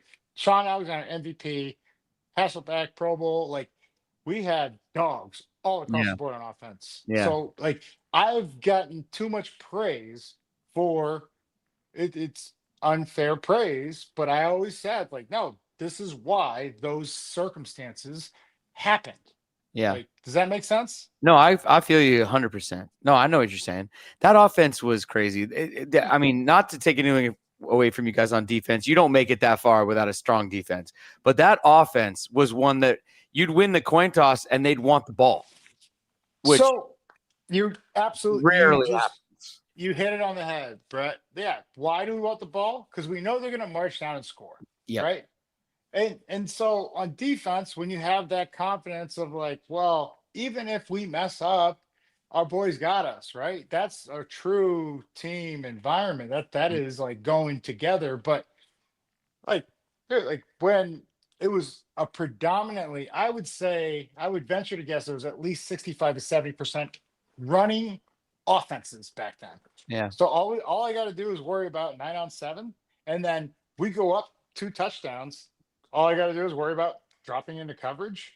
So I was really like just the jack of all trades, master of none. I just had no weakness, which is like what I see with McDonald and this current, every player. They can do everything. And how do you attack somebody that can do everything? Well, like it's not impossible. It's very hard, but like it was just a great situation to get drafted to land in, because when everybody's like, oh well, they just need a defense. No, they just need to come together. And so it's like, dude, like, yeah, like this is, come on, this is easy. We're all in this together. But there wasn't many situations where we like really like had to solely rely on the defense. Right. Yeah. Alex, jumping in the super chat. Alex Hudak. Who dat? Love the win and listening to you guys post game. Professor Tatupa, but I'm sure he means Tatupu. Rocks. I hear here. You're preaching tonight, dude, and bringing the knowledge. I love it. And thank you. But I just like, yeah, like football is life. It's just, dude, I eat, sleep, live, breathe, die this. Like it's like, and every time I try to, get away, it just keeps bringing me back. So dude, I love it. I love being here with y'all, but like I just really like breaking it down to like it's an art form. It's Mhm. my whole family's artists and musicians. I didn't get that shit. And I was just like, man, I would love to just draw. I No, would I love think to like, you did. No, you did. You just had a different canvas. It was the yes. gridiron. Your Well, canvas was the gridiron. 100 yards long, how many yards wide, full of hash man, marks and people that want to kill you. it's yes. And that spoke to my heart, Brett. That's right. Like, Right. I don't know. It was, Yeah. I can't leave it. Like it's No. just it's in me. When I mean that was like the highest compliment is when people see me and they're just like, dude, how? I was like, because I'm just fucking crazy and I live this shit, man. Like I love You study football. it. You're thinking it. You're learning Oh, it. You're you watching. gotta It's so in you. that Yeah. kind of yes, just like Well, that's what I'm trying to that. say with Harrison Jr., man. You can't teach that, And even Oh though no, you're a guy whose dad played in the league also much like his dad, but different time, different makeup, different mentality from a different part of the world. You never know what goes yeah. into a person's makeup, but you can't teach what it is that you're describing. And I mean, some people have it, some people don't. I'm not saying he doesn't. I'm Well, just saying it's no, not in but everybody. I've always believed in this saying: is the eyes never lie. Like when you and Brett, you're a coach. You Mm-hmm. coach baseball, Mm-hmm. bunch of sports, but like you coach your kids, you could see the one or two heads and eyes, more importantly, that are just like everything you say, their eyes, they don't blink, they don't move, they're just Mm-hmm. fucking fixed. Mm-hmm. Like, I'm about this fucking life. Yep. Doesn't matter what they've been through, like they love it and they gravitate towards it. It's like a magnet. It just pulls them back every Yep. time. Yep. And when you recognize that, like, and I got to speak recently to a lot of veterans, armed forces. So hey, salute everybody that made the ultimate sacrifice so that we can have a podcast. So I could play a fucking game. Mm-hmm. Like, like, thank you. Like, I come from a long line of Marines, but there's nobody better suited to be a coach than someone that has discipline, regiment, and just an understanding, and they can read the body language. So read the body language, like, and as an actor, I believe you have this skill, Mm-hmm. right? Yeah. So I No, you're I right. I I always could feel energy, but like I could see when a kid wants it, Yep. but the actions, like how they run through drills, I'm like, yeah, that kid's got it, that kid's got it, that kid's Yeah. got like I know it's just a matter of time. Yeah. Yeah. You see the kid who's running hard at every drill, but his parent is not telling him to do it. It's the kid who's doing it on his own. Yeah. He loves it. Alina Doll's jumping back in the chat. She says, Lofa, you almost made me fall out of my chair with that comment about Brett and Sean Kemp, she means. I was about to say the same thing. Brett, you could take Sean down when he's a passenger with you driving. LMFAO. Yeah, fans of the show might know that I like to drive fast and close to other cars. No, it's not even that you like to drive fast. For everybody that's new to the show, it's like the eye contact, and he's just like, you know what I'm saying? And I'm just like, dude, I fucking know what you're saying. Just like, can we get out of this car alive? Like, I love roller coasters, but holy shit. I got it under control. Don't worry. You're fine. Oh no, You're I good. got You're gonna get nothing there. but love, faith, and trust in you, brother. Just sit back. And the airbags. Put on your seatbelt. Yeah, that's right. Every car is pretty safe nowadays. You're gonna be fine. Robin. Robin Castillas. Sorry, everybody on the phone. Castles. I do as best I can. Producer Katie's not here tonight. Robin says, long time listener, first time caller. Sorry I'm late. I was excited after the win that I had to pop in a classic Don Joy VHS to celebrate. Don Joy VHS. Yeah, there you go. Well, the only Don Joy I know is like the apparatus that goes on the knee after ACL, MCL, Ooh. PCL, or the elbow when you get one of those. So, but Well, yeah, nevertheless, love you. Robin, We Love you, appreciate Robin. you And checking in. that's Thanks for checking Castles. It's Castles, not Castles. Sorry. Oh yeah, Castles. That should be easy to read. Let me ask you a question that nobody is asking in the super chat, so I'll just ask. It's been all over the free chat tonight. Seahawks fans are talking about it's Lofa. We do this from time to time. We might need to have a conversation about, and then we fill in the blank, or we might need to call someone into the living room. It's family meeting time. I believe that I would call down into the living room of this Seahawks family one Tariq Woolen and sit him down on the couch. It might be time to have a talk. What's going on with Reek? Where's Reek been? What's happened to 2-7? Yeah, what's up? So I didn't see. I believe he had a penalty tonight that cost us a big third down. A penalty that he did not look back for the ball, and then Lofa. And if you didn't see it, you didn't see it. But here's the thing: he's locked up with the receiver. He's got his back to the ball. He doesn't really look around for the ball. He's doesn't all locate. over the guy. He doesn't locate. The ball comes that way.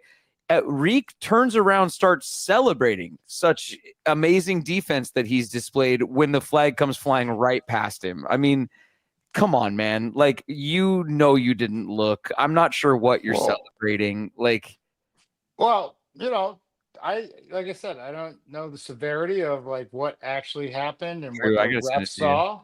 But yeah, send it to me and then I can do a thorough breakdown of it. But dude, fucking 6'5", 210, runs like the wind, doesn't grow on trees. So it's like,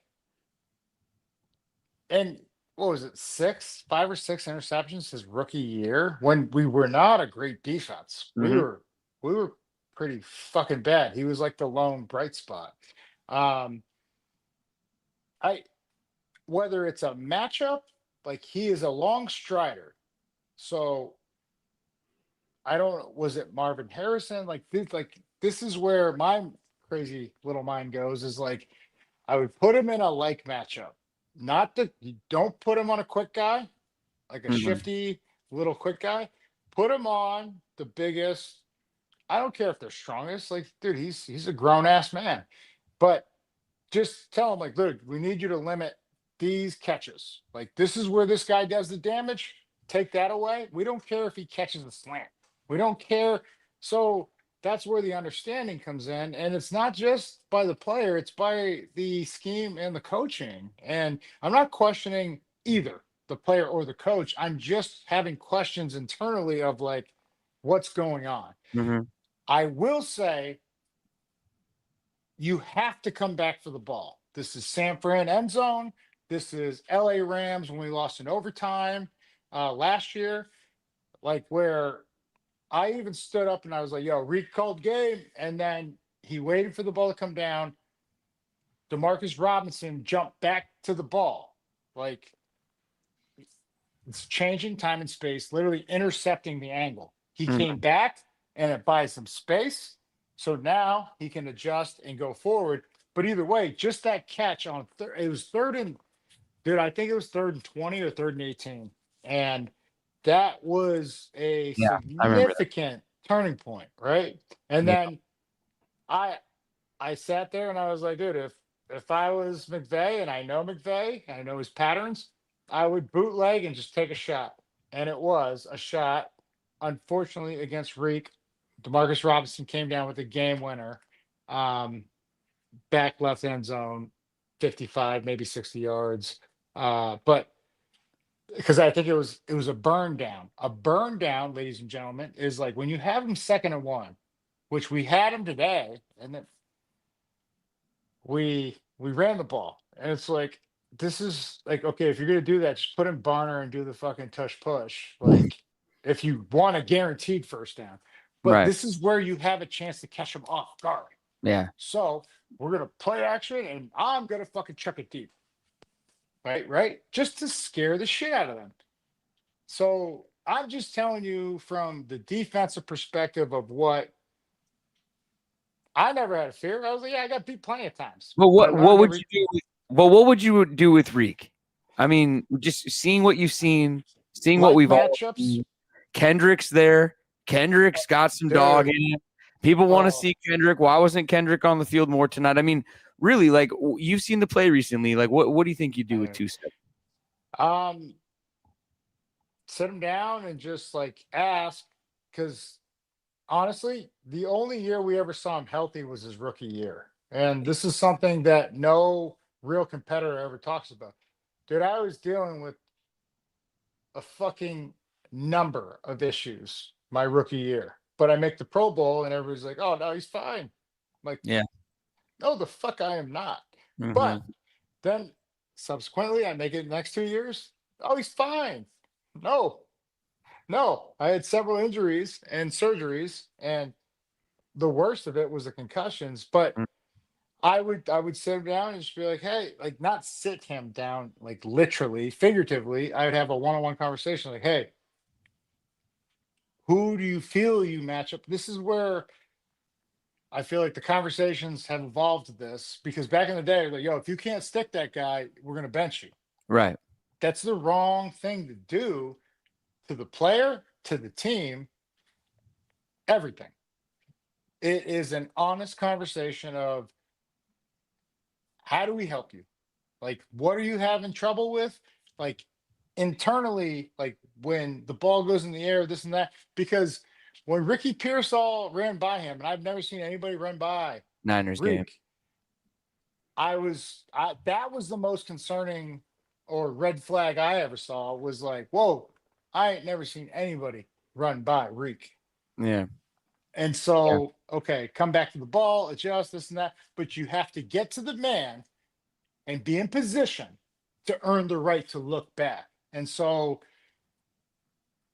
the patterns I'm seeing is like something's not right. Maybe he's not fully healthy, regardless of, oh, he cleared the physical, this and that. No, man, you walk into camp, you might enter that fucking thing at 95% or 90%. That is a great year, right? To Yeah. enter camp at 90%. You leave camp, man, you sitting around 70, 75. And I hear you. that is the truth, but more of attrition, right? Man, like we don't fucking outlast you. Like that's I hear you. where we're We gonna gotta find pass a out. law. We gotta pass a law though that DBs aren't allowed to celebrate until they know there's not a flag coming in, because it's the But worst look ever when they're celebrating and that handkerchief comes flying right past their well, face. well, What are you but doing? you're an actor, Yeah, you gotta sell it. I hear you. gotta sell it. I know. So I I got you. would rather my guy get up confidently, True. but if you look back, or if you throw the hands up, Right. you're getting a flag. You just confirmed the suspicion of the ref True. that, I don't even know why we have refs. Not to go back to Super 40, which was 20 fucking years ago, but it's like, Oh what? man. Like, you could get a fucking robot to do this job. Like, you could get an eye in the sky to like be like, oh, hey, that's a blatant pass interference, or that's a blatant, like, call back to fucking New York or whatever, like, headquarters, which they used This to one, do. this one you didn't need to. He full on mugged the guy. Okay. Well, it sounds kind of soft. Sounds like that receiver was soft. Fucks with it. Top of Fucks the table. with it. 42 Jacoby, one of our favorites here, joining the chat. Thanks for filling in the super chat tonight. Says, thought the unis look like a truck stop toilet bowl. Oh, Lofa, do you think Woolen will fix the game on these? Oh, there's the Woolen comment. I didn't see it. Oh, well, we already had the conversation for you, fucks with it. Yeah, and the unis, a lot of talk of the Cardinals unis tonight. I think once the Seahawks wear theirs, I don't think we're going to be impressed by those either. These rivalry uniforms for me, swing and a miss from the folks down at Oregon University. Just disgusting. Well, that's your I haven't seen one I like yet. subjective opinion. I don't know. Yes. The all white buffalo looks pretty fucking filthy. Like the But ice. like, dude, just like Brett Davern, ladies and gentlemen, brought back the classic throwbacks. Like, right. This is Jacoby Mugatu right here, the inventor of the piano key necktie. Like, he was petitioning, he was beating the pavement.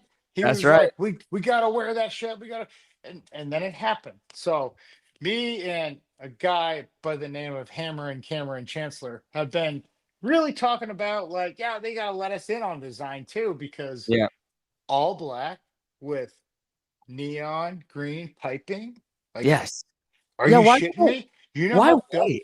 you know Why how all scared white? the other team would be? Yeah. Why do we Right? go all white? White is not like a Seahawk color. It's like not like a. We're not known for like all white unis. I mean, even in our Super Bowl over the Broncos, we were in white tops, blue bottoms. Like we don't go Oh all white very often. So I don't know what that no. was. But I do like, my simple Yeah. mind likes Yeah. Blackout would have been nice. is uniformity. Is that a real word? I don't Yeah, know, but we're gonna I think find out. so. Someone will tell us. I like it all together, right? And Donna I don't like Stockmeyer. Oh, sorry. wait. I gotta answer Fox with it because I Fox with him. That's my dog. Um I've never seen a truck stop bathroom, but I can imagine what you're talking about, brother. And Oh, I feel for you. not good times. Yeah, no. Donna's Yeah. back in the chat. She says, I work swing shift in a casino serving drinks. The game is on TV throughout the casino. Hell yeah, Donna. Let's go. Fucking rock and roll, Donna. Let's Donna, go. let's go. I mean, you're doing the Lord's work. Like whenever they come around and they say, you want to drink while you're sitting there at the table, it's always right on time. I don't know how they do it. Yeah. Yeah. Somehow Like, it's perfectly timed. not gonna It's almost say like there's a bunch of no. cameras everywhere watching it. Whether well, what you, well, whether you're winning or you're losing, you're like, Yeah, sounds amazing. that's That right. sounds like exactly what the doctor ordered. I know. And then somehow they always let you sit there just as long as that drink lasts. I don't know. Yeah. Perfectly timed. Eaglet Snupper, another favorite commenter here on the show, jumping in the chat, says just doing this to keep the Mojo. Dono Mojo going. But does everyone else think that these 2 timeouts late should have not been called when they were? Mainly number 2 and number 3. Do you have any problems with the clock management toward the end of the game? Yes, because Eagle Snapper had a problem with it. I have a problem with it. Yeah. But no, The people. we won, and it's like free throws. No one really goes back and looks at it until they're like, "Oh, we lost by 2, but we missed fucking 25 free throws." That's Right. a problem. Head So scratcher. when it becomes a real issue, that's when I'm just like, yeah. But situational awareness, Mm-hmm. Eagle Snapper, like, love that you're bringing it up is like, this is a real time thing of, okay, is this really worth the timeout? Do we really need to stop the clock? Okay, well, it's first down. Spike the goddamn ball. Mm-hmm. Like I'm a high school quarterback and I know that. Mm-hmm. Like in like I'm 10, these are skills that Mm-hmm. kids do not understand because the game's got so watered down. The product has got watered down. Well, he completes the pass to JSN. They go back and review it. They stop the clock. We should have had to use a timeout there, but we No, didn't but have what to. but what I said, Which was fortuitous. he angled forward Mm-hmm. at like, don't want to necessarily call it a 45-degree angle, but it was more like maybe a 25, 30. Like he went forward out of bounds and his hands touched down.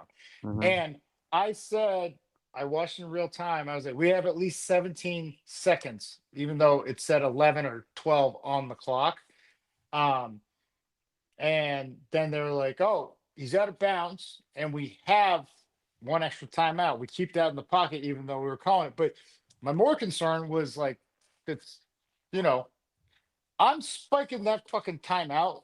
Now that I know it's complete, I'm spiking that shit as soon as I see a catch made. I know. Like on the field, even if I'm not authorized to take that timeout, I'll apologize later.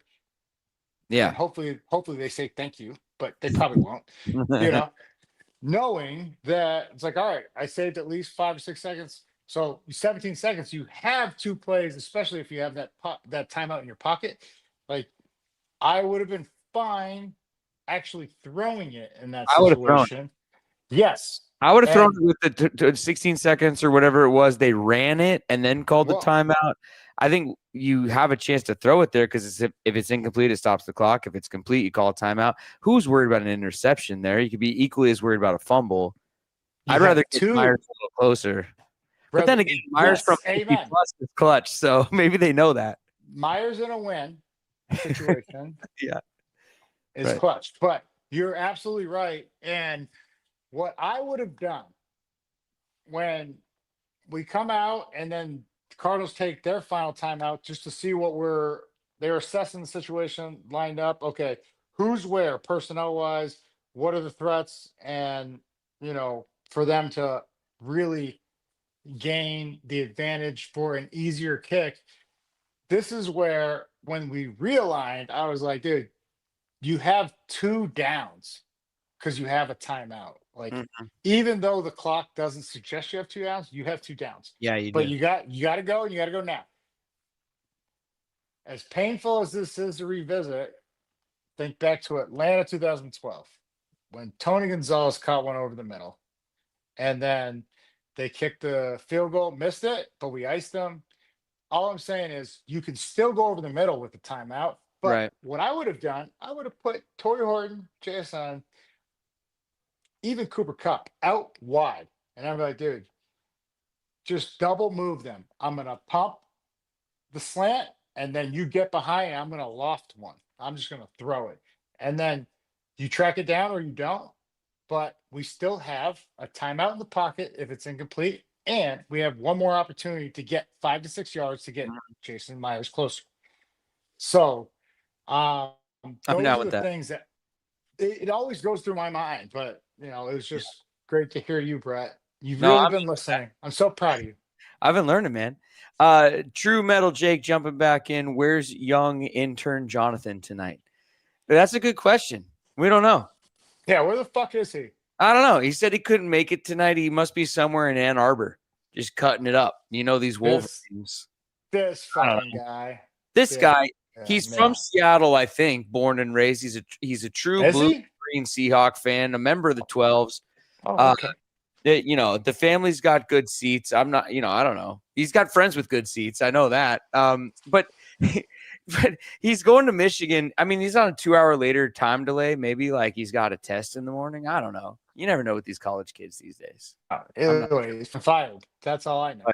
Yeah. So that last show was his last one. No. I got love for Michigan. I never lost to them. Fucks with it, Jacoby 42. Or sorry, fucks with it 42. Jacoby Myers missed a 53-yarder in the 4th, then made a 52 at the end. I know. That's what we're talking about. Thanks for paying attention. He's money. If you fought, and I know you fox with this show because you're always here, and I love and appreciate you. But yeah, I want my quarterback and I want my kicker clutch. Yep. The rest of the shit I do not care about. Right? Because it's just all fluff. It's filler. Right? It's just, hey, stop there and handle it. Right? Like, dude, I don't get paid for this shit. The NFL, I don't know how they always do it, but these games are always games at the end, no matter what is going on. It's always a game. I mean, the Seahawks have a chance to put that touchdown in late or, mid 4th. They don't do it. The holding call on Jason, and the next thing you know, we're in a tie game. And, I'm just happy that thing didn't go to overtime. Ugh. I don't know if I could have handled it. Wrong one. How do you not go for 2? How do you not go for 2? I don't know. Because the bill of your hat is curved too much, and he literally is wearing blinders and can't see what's on the right and left of him. Somebody needs to get a hold of Jonathan Gannon and talk to him about his hat. What the hell's going on with that? Illegal curve? He just had that shit. Like, I straightened my shit out just because you didn't like it, bro. It is like, I mean, he is like tunnel vision during the game. He is like right down on there, just like, what is going on? And then there we are with Coach Bench Press. Yeah, Coach Bench Press, dude. Big chest day for Mikey Mack. Like, I mean, big chest Mike with the T-shirt. Good for him. If you got it, flaunt it, man. Like, dude. But I'm gonna have to take a further look into So he was like a ref in the replay booth, like just like Dude, he's got it like fully like smashed down. I'm not a fan. maybe. Uh, Hey, we're gonna need somebody to tell us, is Gannon from the East Coast, born and raised? Because I used to have the illegal curve with my hats too, and then I was just like, you know really? what? It doesn't fit my fat face. No, dude. So Well, his dad played out here in for the Raiders. Like, Rich Gannon. yeah, it's got to be his dad, right? Well, it's Or fairly some. common. That's like being named Joe Smith, bro. Like, No, come on. Hayden in I'm, the NFL. oh my God. It's got to Seriously? be. Oh Who's? my God. Let's see. It's got to be somebody. Yeah, son of Rich Gannon, well-known former Oh, NFL cornerback. Yeah, of dude, course. I fucking love Rich Gannon. I'm not gonna lie. That guy was a fucking baller. Like him, Charlie Garner, Yeah, dude. Tim Brown. Tim Brown, Holy shit. Jerry absolutely. Rice. Yeah, dude. The talk. Famous Seahawk, Jerry Rice, not Yeah. Niner, Seahawk. Yato BB jumping back into the chat. Kubiak was unimpressive. Way too Oh, passive. passive aggressive. That's how I heard it. No. I don't know. I think we ran it probably 32 times. Like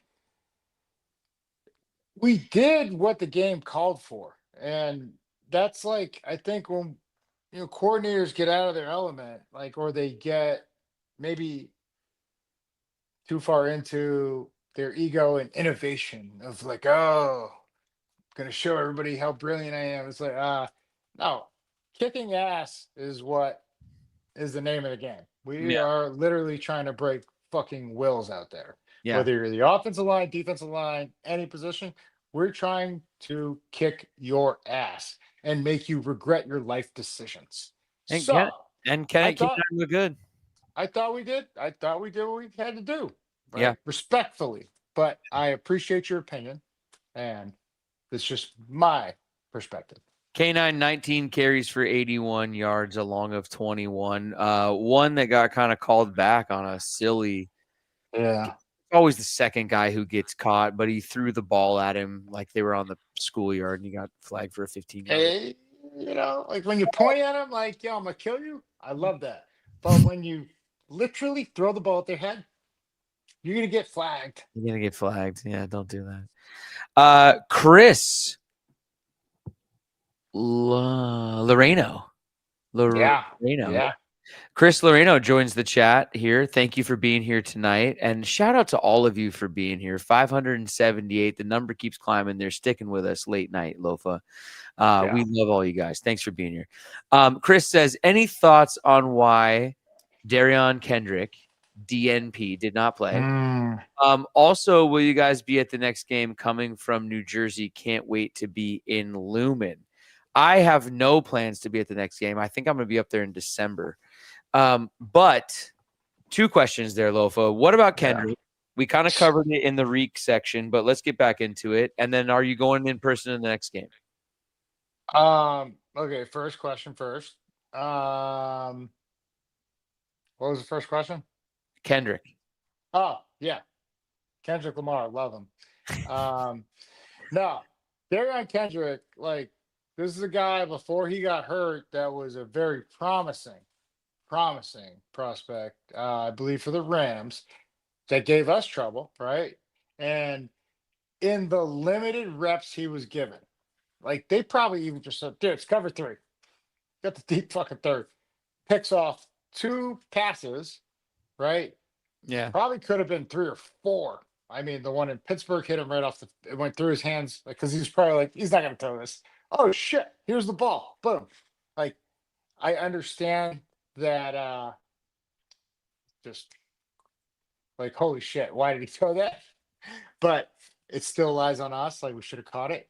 But that was the one at midfield. And then he had another opportunity. But the first time throwing an action, the deflection in the red zone, and then he had another one. Like, it's just he's a baller.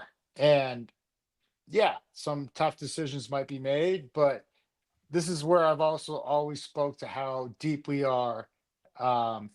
Young Ty Okada coming in off the bench, getting his first fucking action of all time. having 7 tackles in the first quarter, ended up with 9 total because, I mean, he probably even got fucking pulled. They were just like, hey, just empty the bench. Everyone's going in. You get some playing time, and you get some playing time, and you get some playing time. But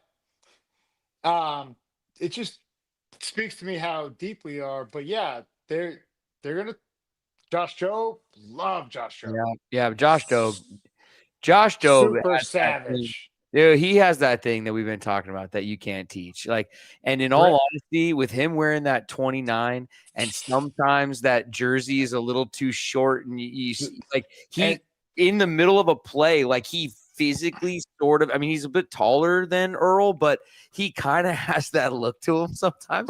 Where if I just glance, I'm like, whoa, what year is it? What's going on? But he will go out of his way to fuck somebody up, and that's what I love. Like, that's why I love Josh Jobe. Like, you know, and so with Kendrick, just like a true cover corner, like with a higher understanding and just even after injury, like he's special. And so yeah, there's gonna be conversations had that we're not privy to, but yeah, it's going to spill into more playing time because I think he's our leading in it. He has 2. I don't know if anybody else has more than 1. Maybe Kobe Bryant is tied at 2. Kobe now too.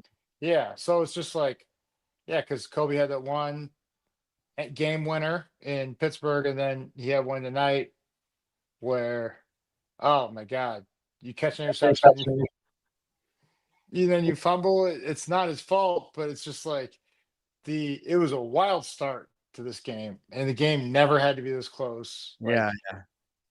But defense was question? I'm on 2 different genres. Oh, it's gone already. Jump back in, brah. The defense, though, man, the defense was the story of the show up until the fourth quarter. They must have just been getting tired out there. I'm not sure, but Witherspoon 9 total tackles, Ernest 8. Ernest goes to tackling sack and a pick. Also had a half a sack they gave him on that one. Yes, they robbed him. Witherspoon had half a sack. Julian Love 6 tackles. Jobe with 5 tackles, half a sack. How about Chenna? Big number 7, 2 sacks on the night, 5 total. Fight on for all to see. Fight on. Dude, him and Big Cat. The Big Cat checking in 1.5 sacks. I mean, you know, Chenna getting 2 sacks against Murray, who, you know, he's running around back there, but they're getting to him, you know, and they were able to really close in on him. What about Drake Thomas, 42? Just all over the field, tackling people tonight. Absolutely. Like, it's an embarrassment of riches, dude. Like, this is like such a stacked team where, like, and defense wins championships. That's not just an old man saying. This is actually fact. Take it over to basketball. When everybody's falling in love with the 3-point game and the Golden State Warriors, they were one of the leading defenses of the entire NBA, ladies and gentlemen. Yeah. So it's just awesome to see. And like, it's when you really see a special defense, they get pressure consistently with just four-man rush. They, you know, the turnovers are going to come in bunches. Like, yeah, we've gotten a couple. We have so much more on the horizon, but it's more just it's like the ball, wherever it is, caught, handed off, there's a magnet. And like, everybody's just, there's 4 or 5. Like, you might make 1 or 2 miss. Even the best could make 1 or 2 miss, but like 3rd, 4th, and 5th, you're getting fucked up. And that's what makes defense special. Like, go back to the history game. You pull up all the film, whether it's the Hawks from 12 to 15, the Ravens, the Bucks, you know, the 85 Bears, you're just seeing mayhem. Like, just people wreak havoc. And there's nowhere to run, there's nowhere to hide. Game looks physical again, too. I think we talked about it in the last few years. Physicality was a bit down. It's physical right now. People are out there getting after it. It's fun to see. Robin Castle joins. Are you going Castle or Castles, though, on this last name? Castles? Castlevania. Great All right. game from Nintendo Robin, back in the day. coming back in nonetheless. Y'all forgot the time Don Joy adult film star thing from last season? I don't remember that.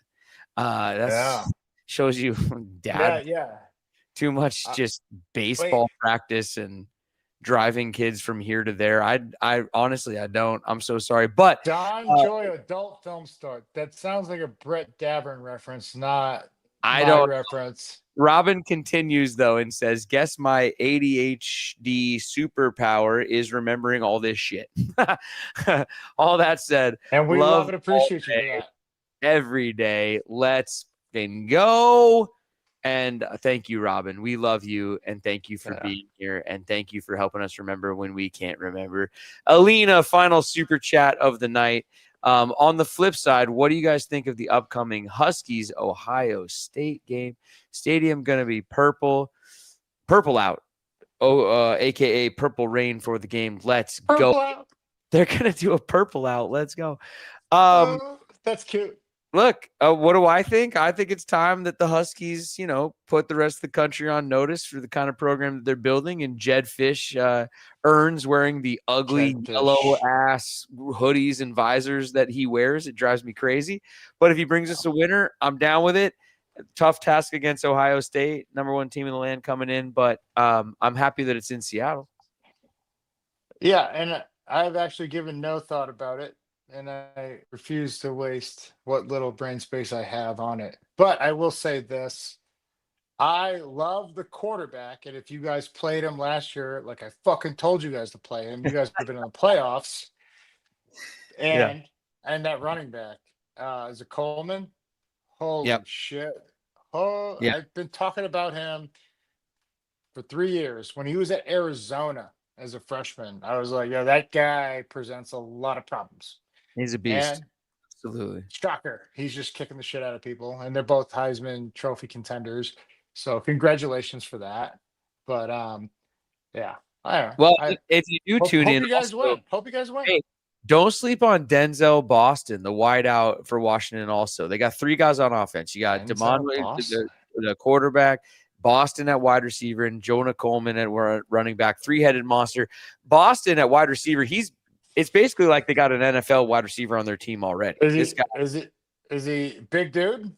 Big dude, big, catches the ball, silky mitts, all the control in the world. Like, I mean, a quick Google search, or maybe even our friends in the chat could tell us, is David Boston his dad perchance? Because David Boston was like 6'2", 260. Like, you know what I would have given to be 6'2", 260, Brett? Years off my life. You know what? Maybe Google is listening to us because I typed it in. It says Denzel Boston's father is not David Boston. It was Denzel Washington. My bad. Yeah. Denzel Boston attended Emerald Ridge High School in Puyallup. And he's playing for the Dogs right now, and he's putting up lots of touchdowns. So let's go get out this weekend. I love it. Oh, let's go. Yeah. We thank you all for being here tonight. That's the show.